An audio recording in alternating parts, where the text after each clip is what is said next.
خداوند کے زندہ کلام میں سے احبار کی کتاب اور اس کا 20واں باب۔ پھر خداوند نے موسیٰ سے کہا، تو بنی اسرائیل سے یہ بھی کہہ دے کہ بنی اسرائیل میں سے یا ان پردیسیوں میں سے جو اسرائیلیوں کے درمیان بود و باش کرتے ہیں، جو کوئی شخص اپنی اولاد میں سے کسی کو مولک کی نظر کرے وہ ضرور جان سے مارا جائے، اہل ملک اسے سنگسار کریں، اور میں بھی اس شخص کا مخالف ہوں گا اور اسے اس کے لوگوں میں سے کاٹ ڈالوں گا، اس لیے کہ اس نے اپنی اولاد کو مولک کی نظر کر کے میرے مقدس اور میرے پاک نام کو ناپاک ٹھہرایا۔ اور اگر اس وقت جب وہ اپنی اولاد میں سے کسی کو مولک کی نظر کرے، اہل ملک اس شخص کی طرف سے چشم پوشی کر کے اسے جان سے نہ ماریں، تو میں خود اس شخص کا اور اس کے گھرانے کا مخالف ہو کر اس کو اور ان سبوں کو جو اس کی پیروی میں زناکار بنے اور مولک کے ساتھ زنا کریں ان کی قوم میں سے کاٹ ڈالوں گا۔ اور جو شخص جنات کے یاروں اور جادوگروں کے پاس جائے کہ ان کی پیروی میں زنا کرے، میں اس کا مخالف ہوں گا اور اسے اس کی قوم میں سے کاٹ ڈالوں گا۔ اس لیے تم اپنے آپ کو مقدس کرو اور پاک رہو، میں خداوند تمہارا خدا ہوں، اور تم میرے آئین کو ماننا اور اس پر عمل کرنا۔ میں خداوند ہوں جو تم کو مقدس کرتا ہوں، اور جو کوئی اپنے باپ یا اپنی ماں پر لعنت کرے وہ ضرور جان سے مارا جائے۔ اس نے اپنے باپ یا ماں پر لعنت کی ہے، سو اس کا خون اسی کی گردن پر ہوگا۔ اور جو شخص دوسرے کی بیوی سے یعنی اپنے ہمسایہ کی بیوی سے زنا کرے وہ زانی اور زانیہ دونوں ضرور جان سے مار دیے جائیں۔ اور جو شخص اپنی سوتیلی ماں سے صحبت کرے اس نے اپنے باپ کے بدن کو بے پردہ کیا، وہ دونوں ضرور جان سے مارے جائیں، ان کا خون انہی کی گردن پر ہوگا۔ اور اگر کوئی شخص اپنی بہو سے صحبت کرے تو وہ دونوں ضرور جان سے مارے جائیں، انہوں نے اوندھی بات کی ہے، ان کا خون انہی کی گردن پر ہوگا۔ اور اگر کوئی مرد سے صحبت کرے جیسے عورت سے کرتے ہیں تو ان دونوں نے نہایت مکروہ کام کیا ہے، سو وہ دونوں ضرور جان سے مارے جائیں، ان کا خون انہی کی گردن پر ہوگا۔ اور اگر کوئی شخص اپنی بیوی اور اپنی ساس دونوں کو رکھے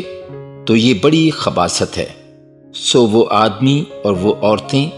تینوں کے تینوں جلا دیے جائیں، تاکہ تمہارے درمیان خباثت نہ رہے۔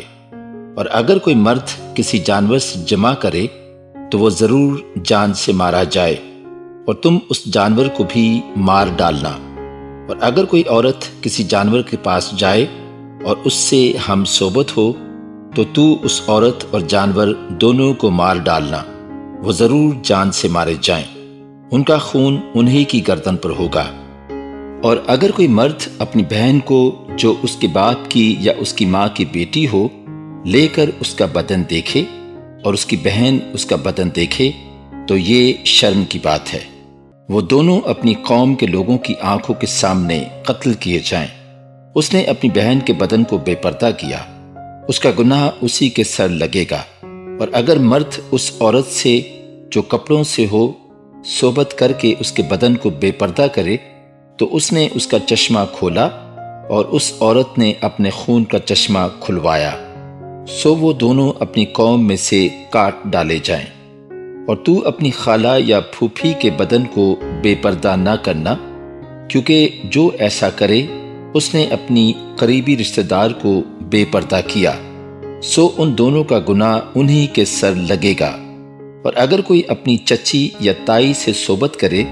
تو اس نے اپنے چچا یا تاؤ کے بدن کو بے پردہ کیا، سو ان کا گناہ ان کے سر لگے گا، وہ لا ولد مریں گے۔ اگر کوئی شخص اپنے بھائی کی بیوی کو رکھے تو یہ نجاست ہے، اس نے اپنے بھائی کے بدن کو بے پردہ کیا، وہ لا ولد رہیں گے۔ سو تم میرے سب آئین اور احکام ماننا اور ان پر عمل کرنا، تاکہ وہ ملک جس میں تم کو بسانے کو لیے جاتا ہوں تم کو اگل نہ دے۔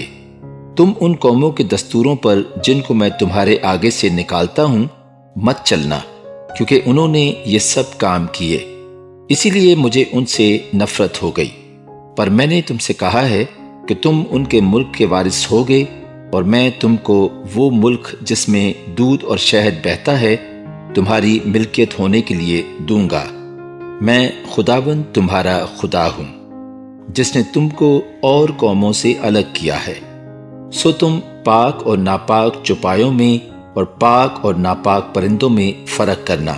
اور تم کسی جانور یا پرندے یا زمین پر کے رینگنے والے جاندار سے جن کو میں نے تمہارے لیے ناپاک ٹھہرا کر الگ کیا ہے اپنے آپ کو مکروہ نہ بنا لینا، اور تم میرے لیے پاک بنے رہنا،